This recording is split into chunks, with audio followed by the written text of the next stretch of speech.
So finally तेजी आपने NEET crack कर लिया है। तो अभी आप कैसा फील कर रहे हो? लाइक आपने इतनी कड़ी मेहनत से आपने पढ़ाई करी, अब आपको घर में आप जैसे ही नीट का रिजल्ट आने के बाद आपने पढ़ाई नहीं करी होगी, तो आपको कैसा फील हो रहा है? So I feel blessed after the NEET results because NEET exam के पहले काफ़ी स्ट्रेस था, मुझे भी बहुत स्ट्रेस हो रहा था। लेकिन अब जब एग्ज़ाम हो गया फिर भी थोड़ा सा स्ट्रेस था कि रिज़ल्ट कैसा आएगा, बट फाइनली रिज़ल्ट आने के बाद सारा स्ट्रेस ख़त्म हो गया। अब लग रहा है नहीं, अब मैं अपने ड्रीम कॉलेज में भी जा रही हूँ। सो आई फील वेरी फाइन और गुड। सो आपने ड्रीम कॉलेज तो बोला, लेकिन आपने ये नहीं बताया कि आपने कौन से कॉलेज में एडमिशन लिया है, तो आप एक बार वो बताओ। So I got MBBS seat in AIMS Kalyani, which was my dream college during my NEET preparation. So yeah.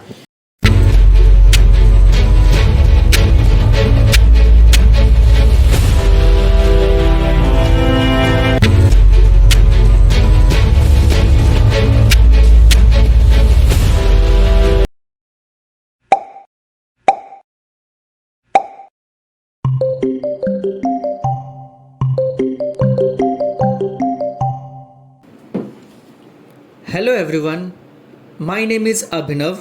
Welcome you all to our channel. As we know, NEET is one of the most competitive exam.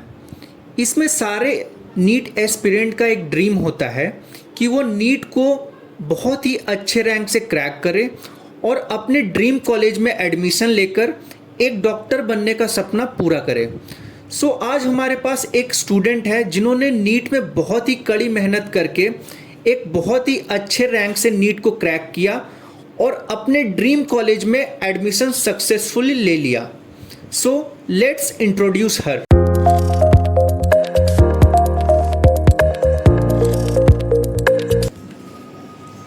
Hello everyone, my name is Teji Bharti and I belong to Gaya, Bihar. I have done my 10th from Sip Prabha Residential School, Vajraganj, Gaya and 12th from Delhi Public School, Gaya. I have cracked NEET 2023 with 668 marks through self-study plus online coaching. तो जैसा कि अभी आपने बताया कि आपने online coaching join किया था नीट प्रिपरेशन के लिए, तो आपने कौन सा ऑनलाइन कोचिंग से ज्वाइन किया था?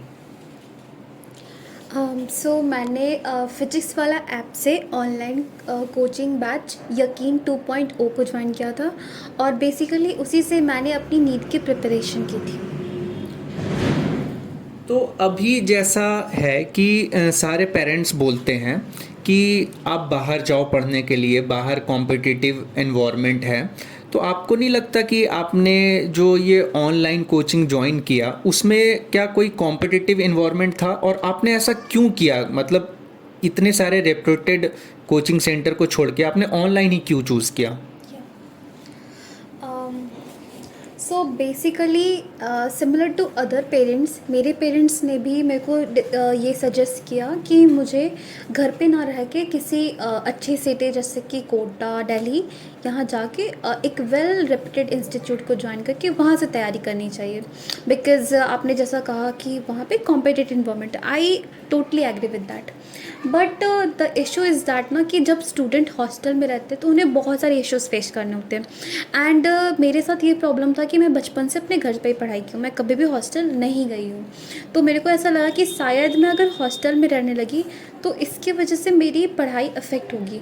वहाँ पे बहुत सारे इश्यूज़ होते हैं, आपको फूड में इशू होगा, मैनेजमेंट इशू होगा, हॉस्टल में रहने का प्रॉब्लम होगा।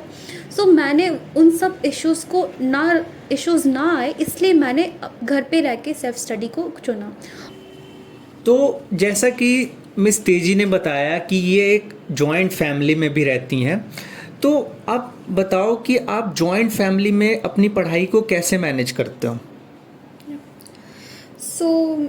जैसा कि आपने कहा कि joint family, it's been difficult for me also to live in a joint family and साथ के साथ पढ़ाई भी मैनेज करना था। सो मेरे लिए भी ये काफ़ी डिफ़िकल्ट रहा, बिकॉज़ जॉइंट फैमिली में रहने के बाद क्या होता है कि हर एक फैमिली मेम्बर की कुछ ना कुछ इश्यूज़ तो हमेशा चलती ही रहती है। हाँ। सो मैंने उन सब बातों पे ध्यान नहीं दिया, एंड अपार्ट फ्रॉम दैट मेरी फैमिली भी बहुत सपोर्टिंग थी। हर एक फैमिली मेम्बर चाहते थे कि मैं अच्छे से पढूँ और अपने हार्ड वर्क से नीट को क्रैक करूँ और अपने फैमिली में पहले डॉक्टर बनने का उनका सपना पूरा करूँ। तो मैंने बस मेरी फर्स्ट प्रायोरिटी अपनी पढ़ाई को दी, अपनी पढ़ाई को ही अपना लक्ष्य माना, ताकि मैं अपने ड्रीम को पूरा कर सकूं। बाकी फैमिली में जो भी इश्यूज़ होती थी मैं कभी उन पे ध्यान ही नहीं देती थी। मैं बस अपनी पढ़ाई को ही अपना फर्स्ट प्रेफरेंस मान के हमेशा उसी में लगी रहती थी। हर दिन मैं सुबह मॉर्निंग में ही अपने टारगेट सेट करती थी और एट द नाइट मैं देखती थी कि मेरे सारे टारगेट पूरे हुए या नहीं, और मैं मेक श्योर करती थी कि मेरे सारे टारगेट डेली पूरे हो जाएं। एंड मे बी किसी फैमिली इशू या फिर हेल्थ इशू की वजह से अगर कोई टारगेट छूट जाते थे तो मैं कोशिश करी थी कि उसके अगले दिन मैं उन टारगेट को ज़रूर पूरा करूँ। मीन्स अपना कोई बैकलॉग नहीं आने दूँ, बिकॉज बैकलॉग आना इज़ की चांस मतलब ये सिग्नल होता है कि आपका पढ़ाई थोड़ा सा डाउन चल रहा है, और मैं ऐसा होना नहीं चाहती थी। मैं एकदम अपने सिलेबस से अप टू डेट होना चाहती थी। क्लास में जो भी कुछ हो रहा है उसी दिन मैं उसको कंप्लीट करके अपना पढ़ाई को एकदम वेल मेंटेन रखना चाहती थी। ओके। सो और एक बहुत सारे स्टूडेंट का डाउट्स आता है कि कौन से बुक को आप फॉलो करोगे। लाइक अभी फिजिक्स में बहुत सारे बुक्स हैं, केमिस्ट्री में बहुत सारे बुक्स हैं, बायो में बहुत सारे बुक्स हैं। तो प्लीज़ आप एक बार स्टूडेंट को गाइड कीजिए कि आपने कौन सा बुक फॉलो किया, कोई रेफरेंस बुक भी आपने फॉलो किया। सो बेसिकली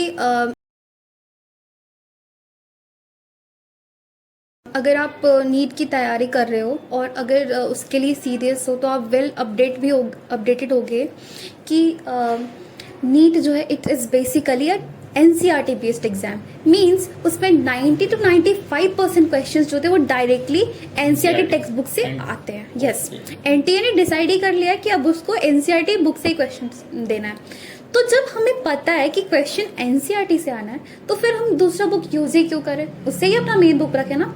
सो सेम चीज़ मेरे साथ भी थी। जैसे अभी आप लोग डाउट में हो, अभी एस्पिरेंट्स डाउट में होते हैं कि क्या बुक करना है, सेम मैं भी एस्पिरेंट थी तो मेरे को भी डाउट होता था। तो फिर मैंने सोचा कि नहीं, अब अगर एग्ज़ाम की तैयारी करनी है तो एग्ज़ाम ओरिएंटेड पढ़ाई करनी होगी। सो बेसिकली मैंने अपना NCERT बुक को ही मेन बुक रखा, उसी से अपनी थियोरी भी किए और सारा क्वेश्चन प्रैक्टिस भी उसी से किया। बट अपार्ट फ्रॉम दैट ये जो केमिस्ट्री और फिजिक्स क्या होता है कि इसमें क्वेश्चंस बहुत प्रैक्टिस करना होता है, क्योंकि न्यूमेरिकल्स होते हैं तो बिना प्रैक्टिस के तो एग्ज़ाम में नहीं बन पाएंगे। सो क्वेश्चन प्रैक्टिस के लिए मैंने रेफरेंस बुक यूज़ किए थे। For physics and chemistry, I have used Errorless. It's a very good book. So मैं उनको एस्पिरेंट को सजेस्ट करूँगी कि वो बुक भी आप लोग एक बार देखो। It's a very good book. And bio के लिए मैंने बेसिकली MTG फिंगर टिप्स को यूज़ किया था, क्योंकि उसमें क्या होता है ना कि NCERT बेस्ड क्वेश्चन दिए होते हैं। सो अगर आप वो पढ़ोगे, मीन्स क्वेश्चन प्रैक्टिस करोगे, तो आपका कॉन्फिडेंस जरूर बूस्ट होगा।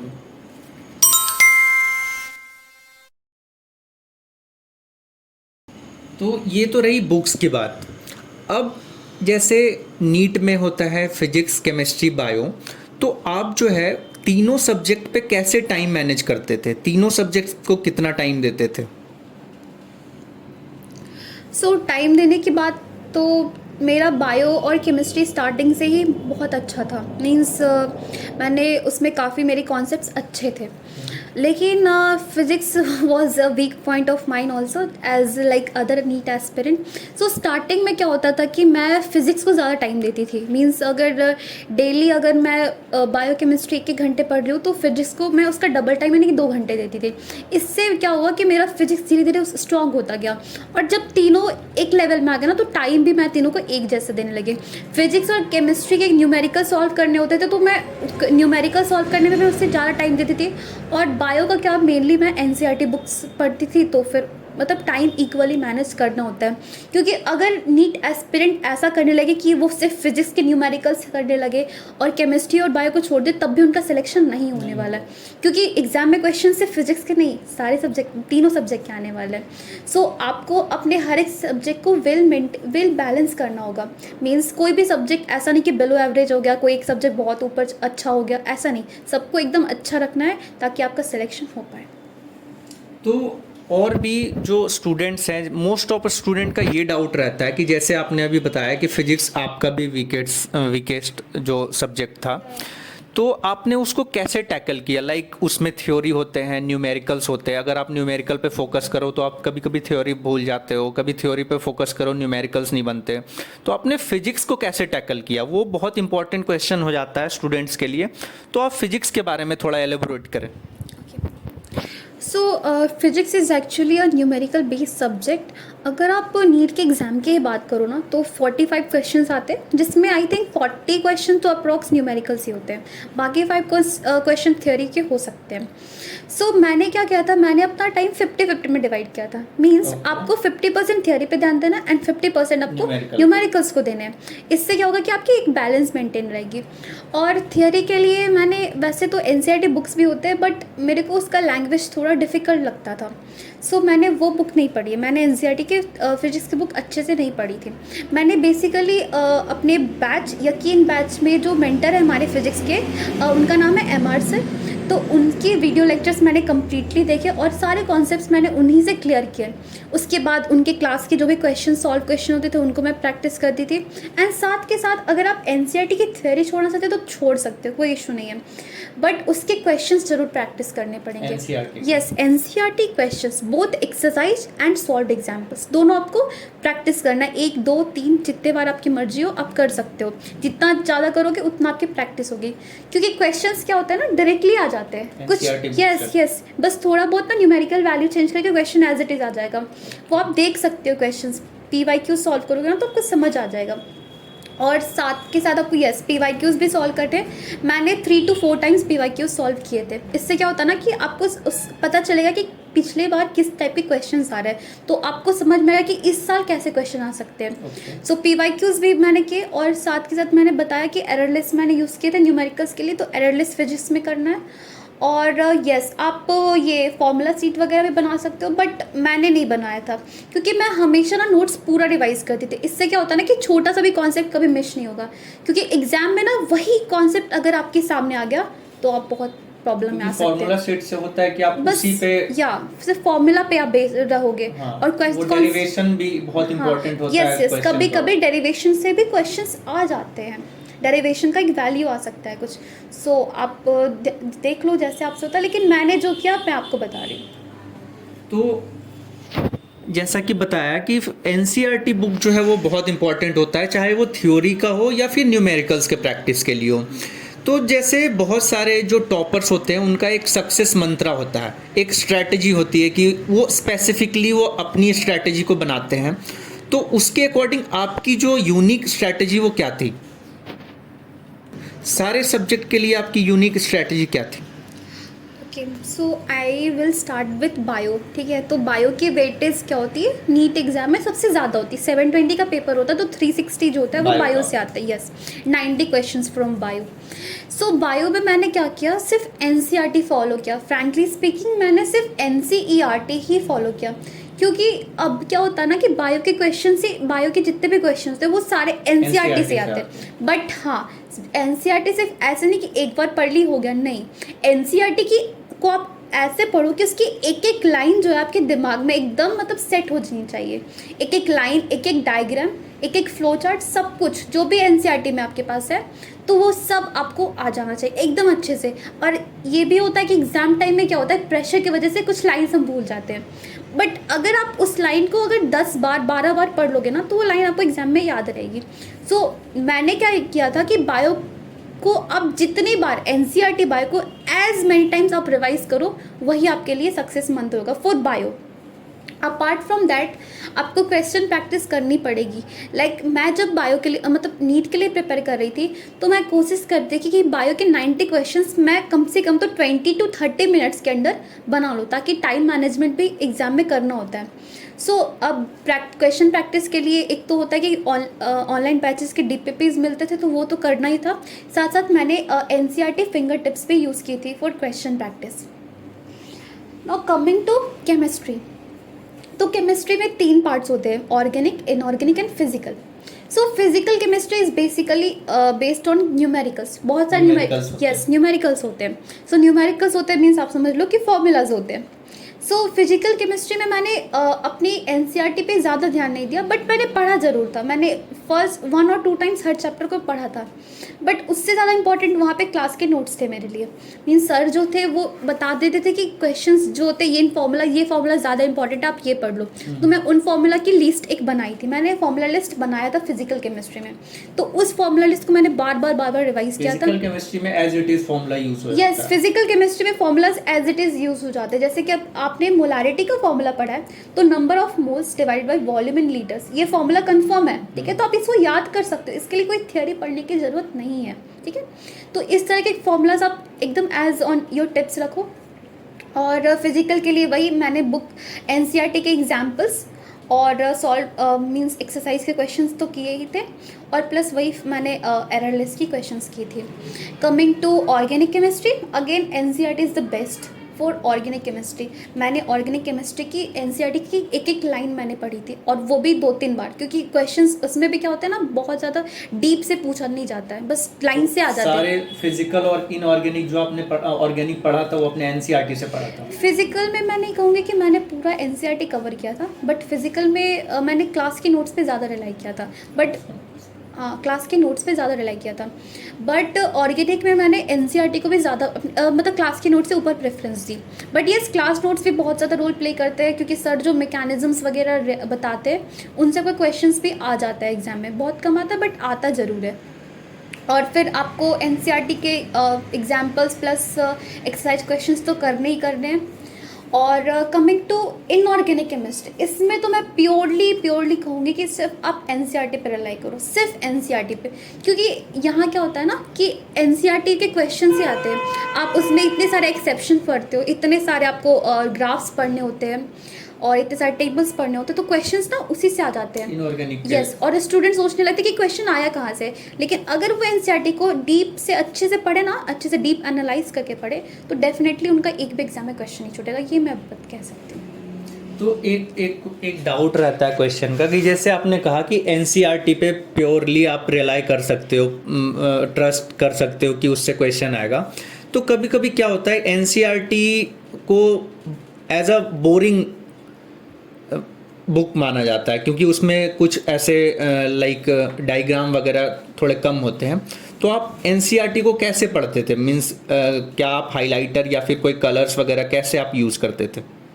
Okay, so NCERT book is little bit short, okay, means उसमें उतना ज़्यादा ना एक्सप्लेनेशन नहीं होता है। सो मे बी आप कभी ऐसा हो गया कि आप कोई लाइन पढ़े और आपको उसका मतलब समझ ना आया, तो उसके लिए आप रेफरेंस बुक यूज़ कर सकते हो, you are free to choose any book. But मैं ये कहूँगी कि आप स्टडी मटेरियल कम से कम यूज़ करो, और उसको एक ही बुक को आप 10 बार पढ़ो, ठीक है। ये एक लाइन होता है कि एक बुक को 10 बार पढ़ना इज़ बेटर देन 10 बुक को एक बार पढ़ना है, ठीक है। सो मैं क्या कहूँगी कि आप एनसीईआरटी बुक को ही ना, कभी एक लाइन आता है कि आपको उसका मतलब समझ नहीं आया, लेकिन उसी लाइन को अगर दोबारा या फिर 3 टाइम्स 4 टाइम्स पढ़ोगे ना, तो आपको उस लाइन का मतलब ऑटोमेटिक समझ में आएगा। और अगर नहीं भी समझ आया तो Google is present, you can type the line and you will get the answer. Okay यार, तो अब जैसा आपने बताया कि आपने सारे बुक्स को पढ़ा, ठीक है, अब आप डाउट कैसे अपना रिजॉल्व करते थे? जैसे कि आप सेल्फ स्टडी करते थे, वर्क स्टडी फ्रॉम होम, तो आप सबसे इम्पोर्टेंट वही होता है कि अगर आपका डाउट क्लियर नहीं हो रहा तो कॉन्सेप्ट क्लियर नहीं होंगे, फिर आप वहीं पे स्टक हो जाओगे। तो सबसे इम्पोर्टेंट है कि आप अपना डाउट कैसे क्लियर करते थे? सो एक बात तो मैं भी कहूँगी कि जो ऑफलाइन कोचिंग वाले बच्चे होते हैं उनके पास ये प्रिविलेज होती है कि इनके पास जब भी डाउट होते हैं they can go to their teacher and ask the doubt and their doubt will be resolved instant, okay. So मेरे पास ये इशू थी कि मेरे पास यहाँ पे कोई टीचर्स नहीं थे, ठीक है, तो डाउट क्लियर करने के लिए मेरे को थोड़ा सा प्रॉब्लम होता था। सो मेरे बैच में ना एक 24/7 आवर की डाउट इंजन की फैसिलिटी थी, जिसमें मैं अपने डाउट्स को, मतलब जो भी क्वेश्चन आता था ना, तो उसको टाइप कर देती थी और विद इन अ डे उसका आंसर आ जाता था।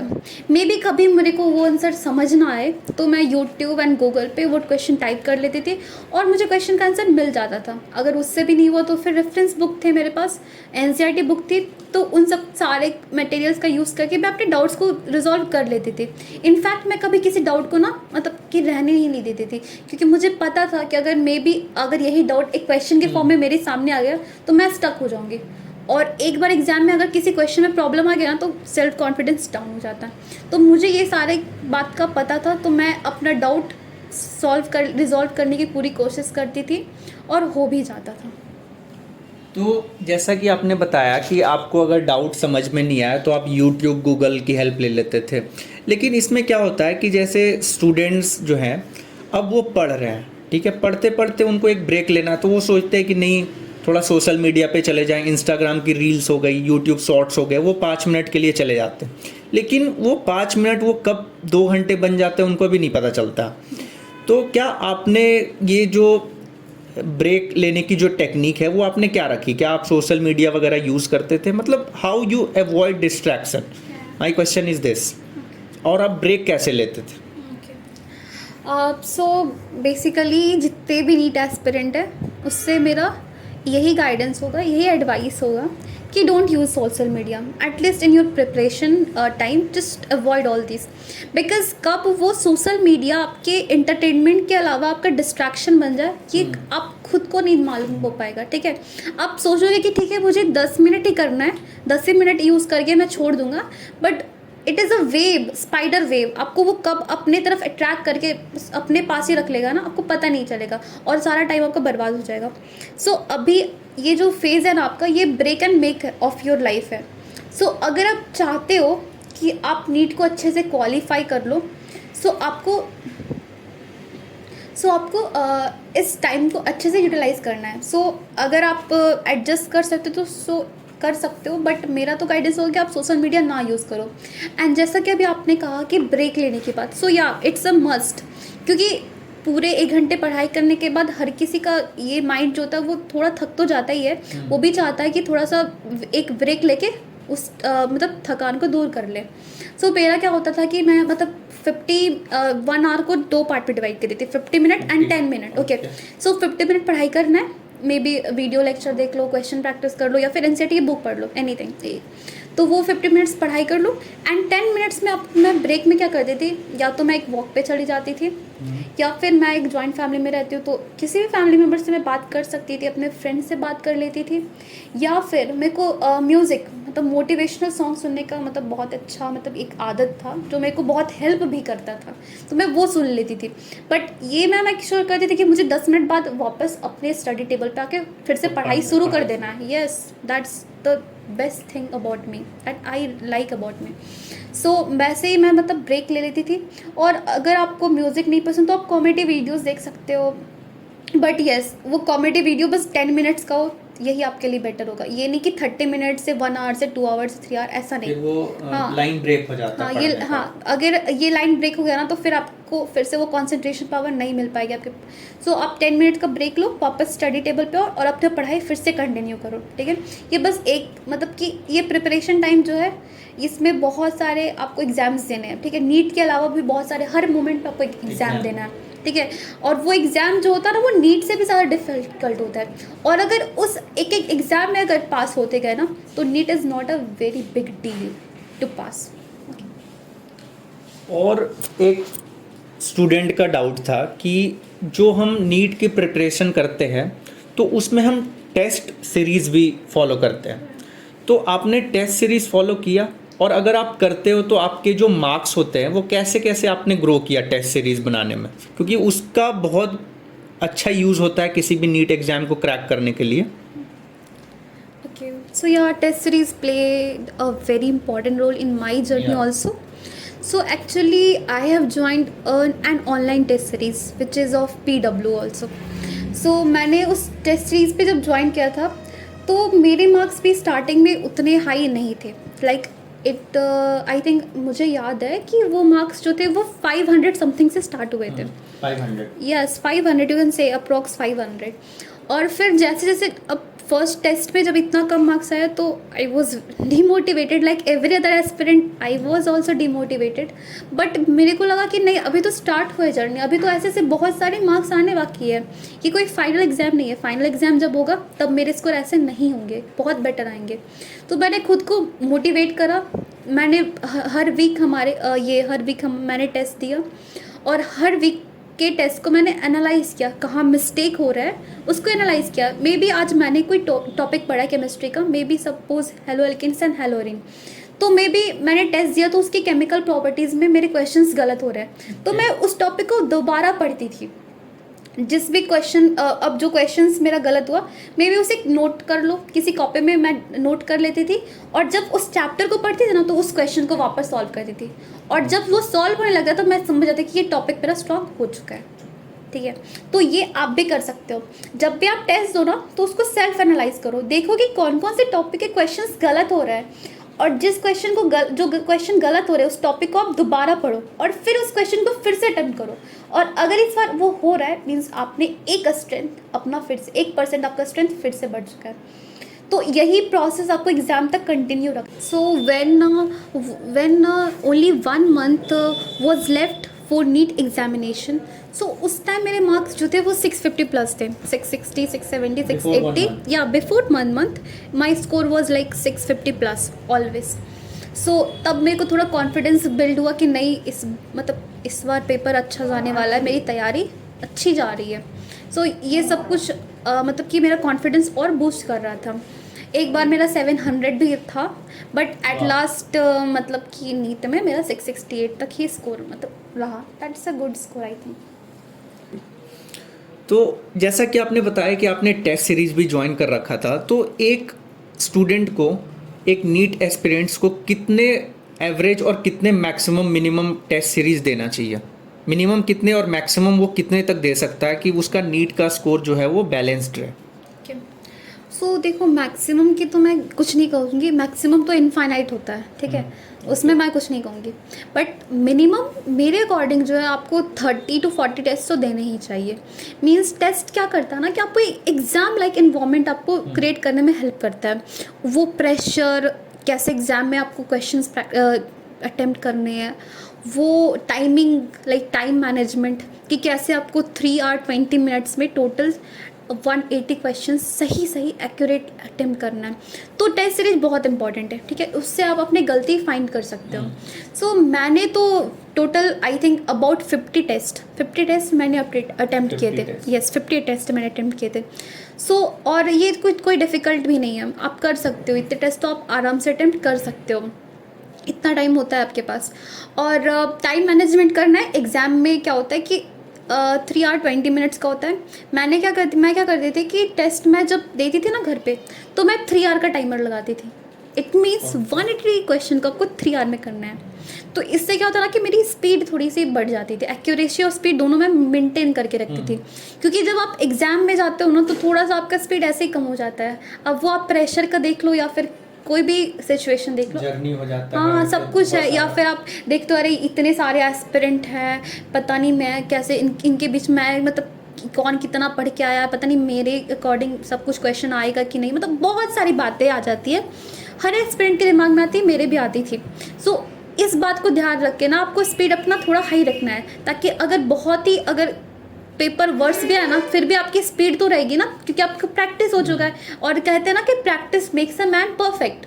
सो उस परफेक्शन के लिए आपको प्रैक्टिस तो करनी ही पड़ेगी।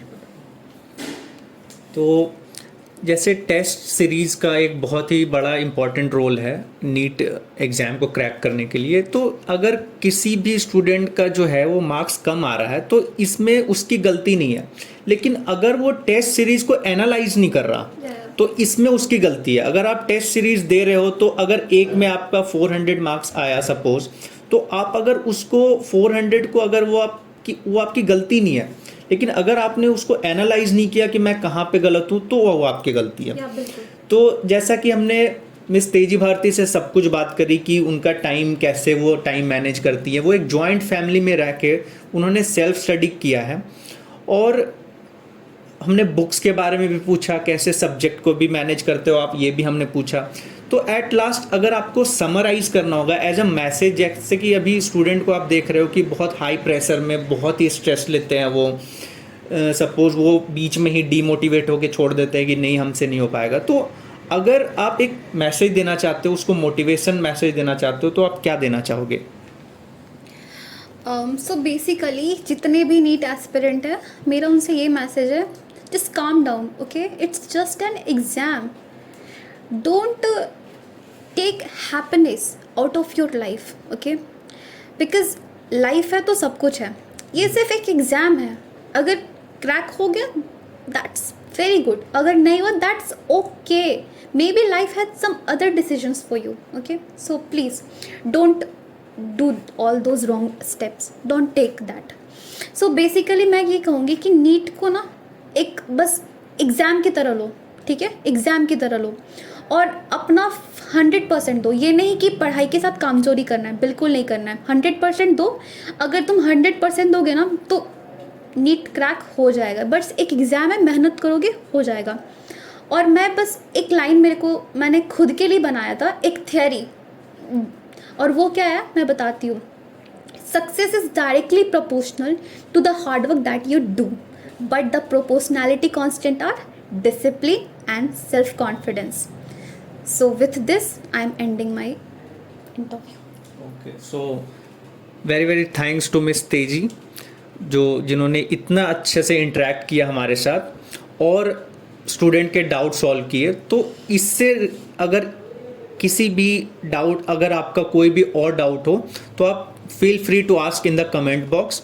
और प्लीज़ इस चैनल को सब्सक्राइब कर लेना, क्योंकि नीट से जितने भी रिलेटेड और भी, जैसे अभी तेजी जाएंगी एम्स में, वहाँ जो भी आगे की जर्नी होगी वहाँ आपको अपडेट्स मिलते रहेंगे इसी चैनल पे. तो please subscribe this channel and also hit the like button if you like it, and stay happy, stay safe. Thank you. Thank you.